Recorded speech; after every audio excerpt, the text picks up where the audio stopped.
seperti apa yang Bapak katakan tadi bahwa apa yang dibayangkan oleh para ahli pada masa lalu tentang persoalan hidup yang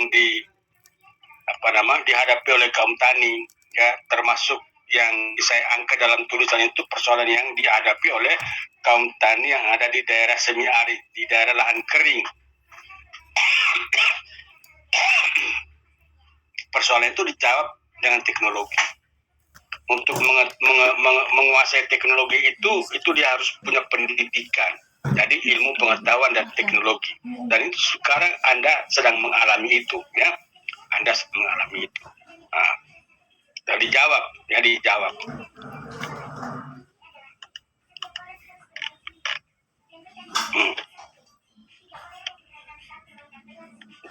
dijawab dengan misalnya pada bagian yang halaman berikut, yaitu bagaimana manusia, lingkungan yang tandus, kurang air, sehingga menyebabkan orang sulit hidup, ya, menyebabkan teknologi biaya tinggi.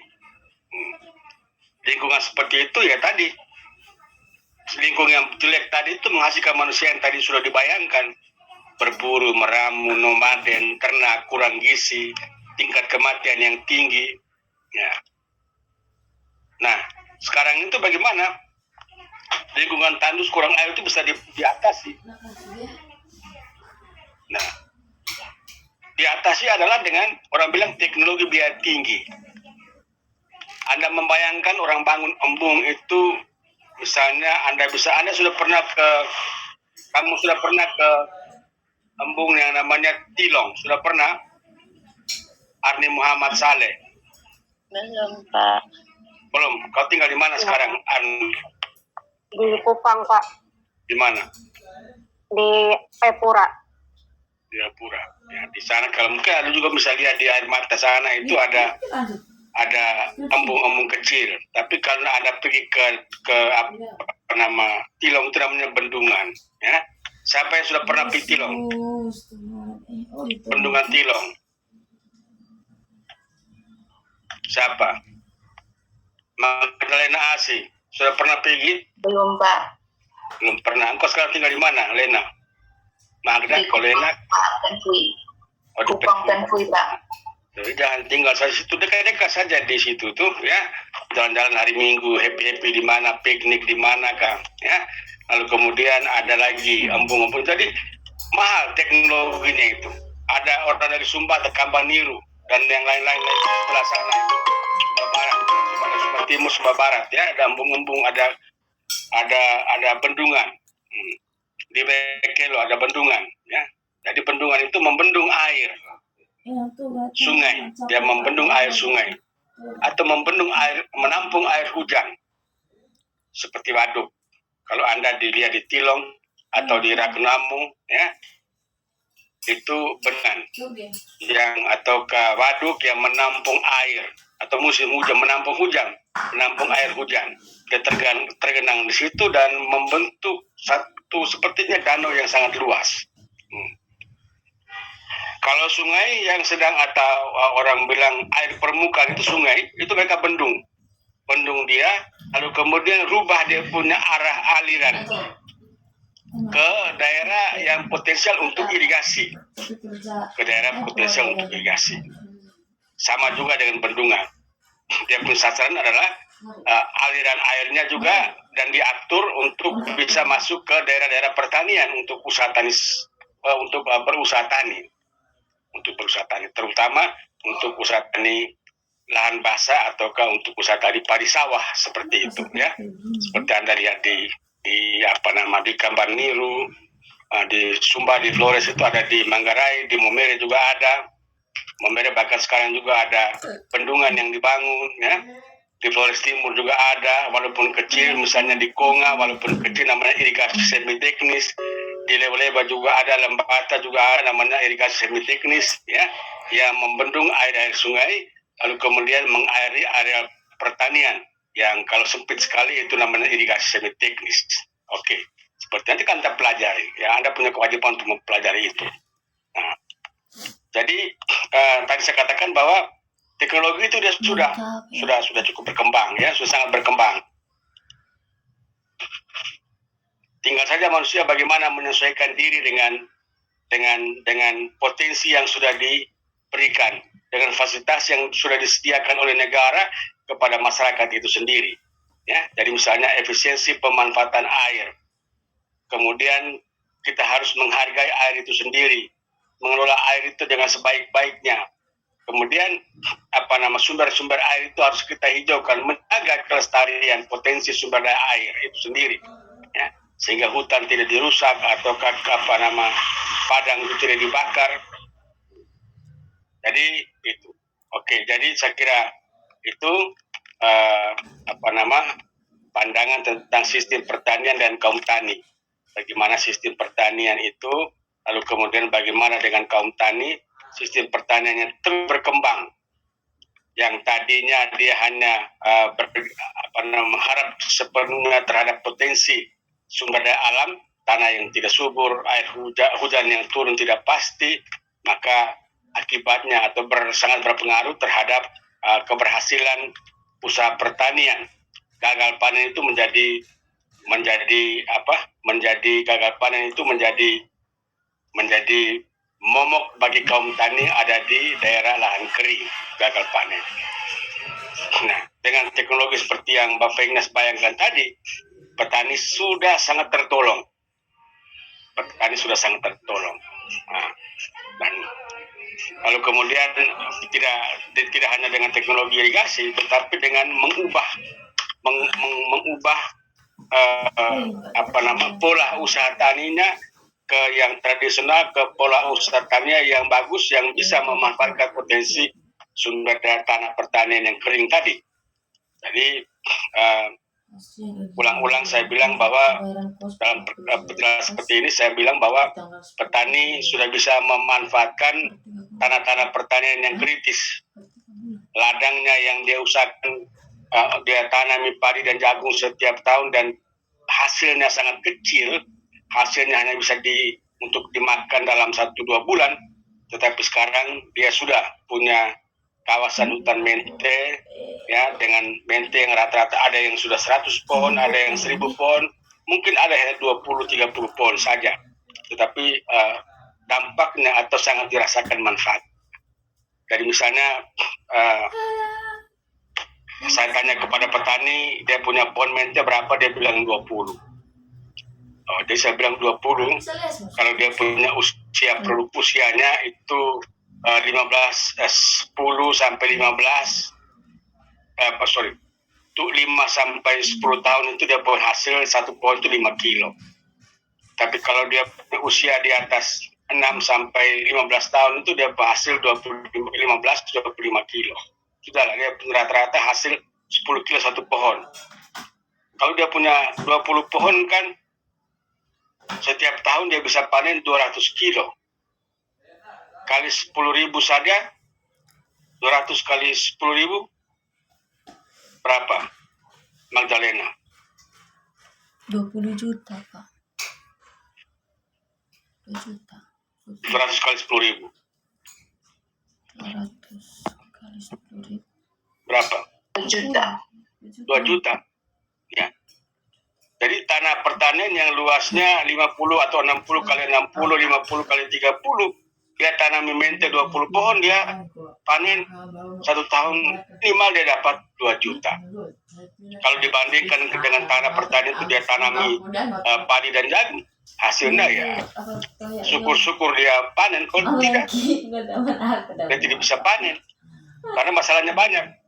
Tidak hanya hujan, tidak hanya lahan pertanian kritis, tapi juga ada babi hutan lagi, ya, ada rusa lagi yang datang kasih rusak. Persoalan yang sangat rumit yang dihadapi oleh kaum tani itu sendiri, ya, seperti itu. Tetapi sekali lagi, Anda sekarang ada di bangku kuliah untuk ditanamkan nilai-nilai bagaimana Anda bisa memanfaatkan potensi yang sumber daya yang ada, teknologi yang sekarang sedang berkembang untuk bagi dunia pertanian. Oke, baik, kita lanjutkan ke bagian yang berikut, masih dalam yang sama, yaitu organisasi keluarga tani.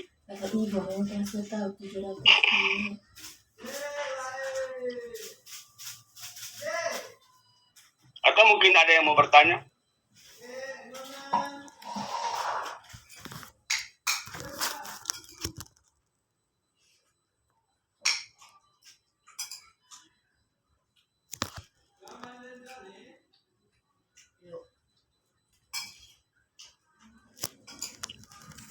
Berapa aku yang itu?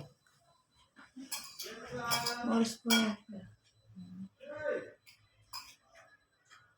Bilang mama lo ketemu apa gitu? Nikah sama yang sih Ya. yang lain. Ini aku lah enggak betah bulan. Ay, Astaga. kuat. Sudah sakit betah. Nah, bang. Hah? Cerita sudah apa? Baru sekolah banyak apa? Sudah kuat. Antara guru nanti masih berputih, enggak benar. Ada yang mau bertanya? Tidak ada siapa. Tidak ada? Baik, tidak ada. Saya lanjut ke topik yang berikut, organisasi keluarga tani. Nah, dia pun intinya adalah 11.25 melihat. petani itu harus ada dalam satu organisasi. Bukan kami tahu. Tuh. Minimal kelompok tani. Ya, minimal kelompok tani. Tekan layar bawa. Dan kelompok tani itu di dalam pemerintahan itu memang sangat diharapkan. Ayat, itu kakak jadi gambar. Pemerintah melalui dinas pertanian, Yang sama dinas perkebunan, itu dia hanya mau kasih bantuan kepada petani itu melalui kelompok tani. Saya lebih baik kurang apa dan kami. Dia hanya bantuan kepada kelompok tani. Yang beranggotakan paling kurang 8 orang dan paling banyak 30. Paling banyak. Seharusnya kelompok tani itu idealnya itu paling banyak 15. Syukur dong. Tapi petani masih, negara masih memberikan kepada kelompok tani di Indonesia dengan anggota minimal 8 dan paling sebanyak-banyaknya 30 anggota. Ya, dengan persyaratan kriteria yang lain lagi, bahwa mereka harus berada di daerah yang sama, ya, hamparan yang sama, Baju apa? ya, berdomisili di tempat yang sama, di desa yang sama, di kampung yang sama, dengan syarat-syarat seperti itu. Dan di sana ada strukturnya, ada kelompok, ketua kelompok, wakil, sekretaris, bendahara, seksi-seksi di situ. Lalu kemudian setiap tahun mereka didampingi untuk membuat rencana definitif, rencana RDK, rencana kegiatan kelompok, lalu kemudian rencana definitif kebutuhan kelompok.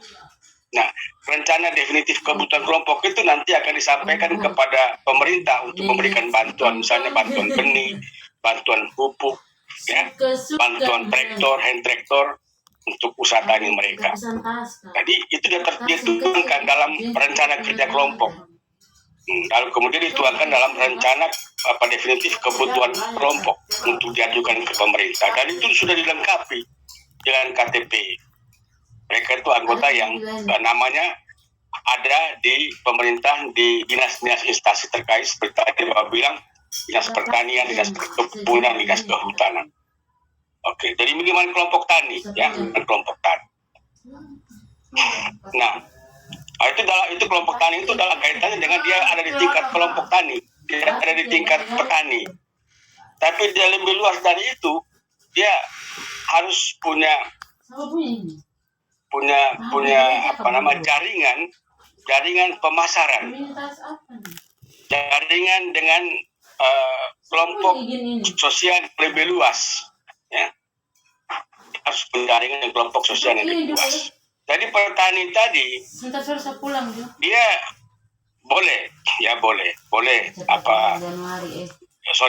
petani tadi dia harus hasil pertaniannya, petani maju, dia orientasinya harus pasar. Usaha tani tomat, usaha tani jeruk, usaha tani cengkeh ya, kopi ya. Tapi usaha tani kangkung, usaha tani sawi, usaha tani jagung, dia harus, kalau mau ngomong tentang kesejahteraan, itu suka atau tidak suka, itu orientasinya harus pasar. Dalam kelompok tani itu kita planning, menanam secara bersama-sama dan targetnya harus ada pasar, dijual. Targetnya dijual.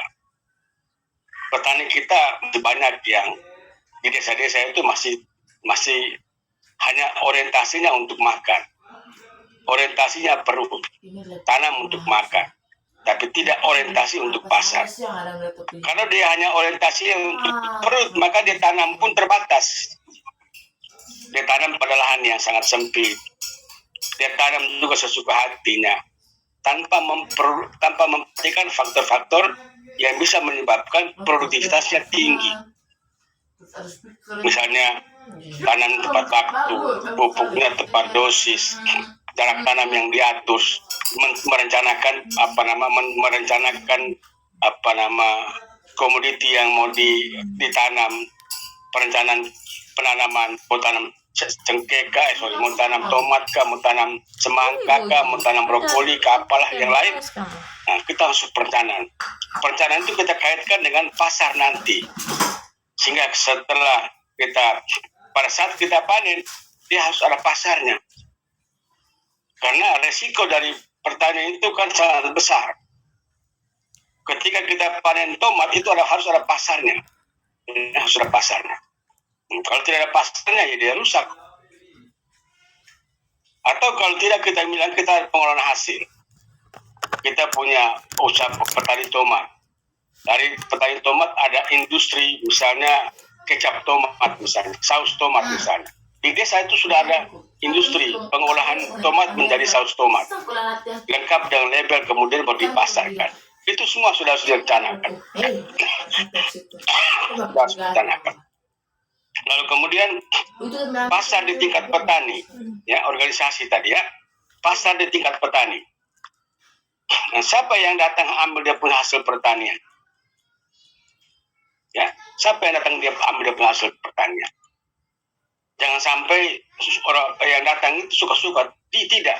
Dia harus punya apa ya? Dia harus punya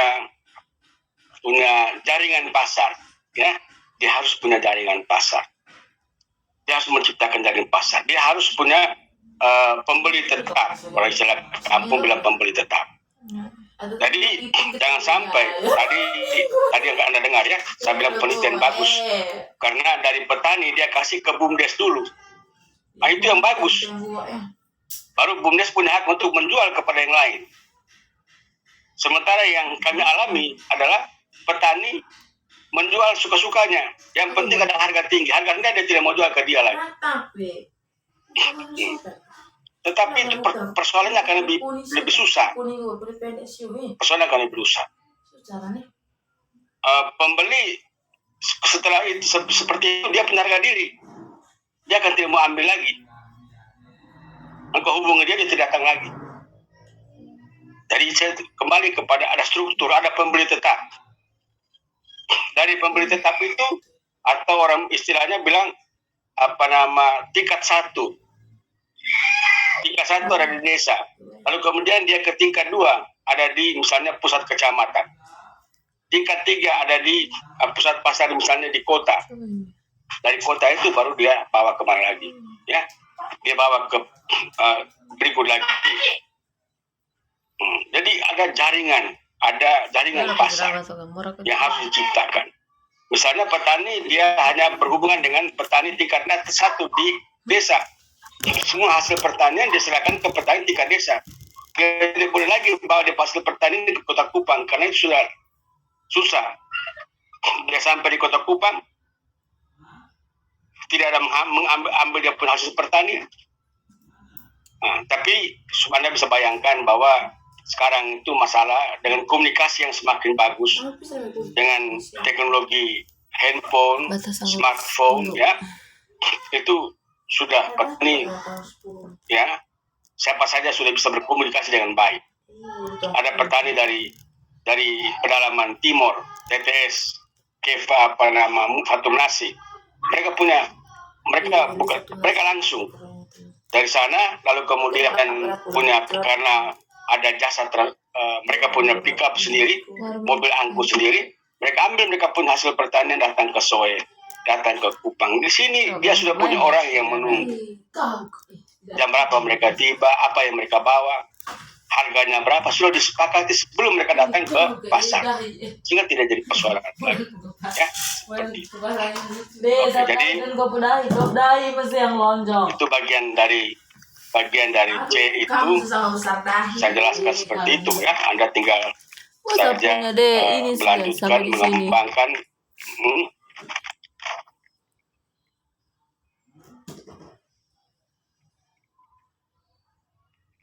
Ngapain kita di depanmu?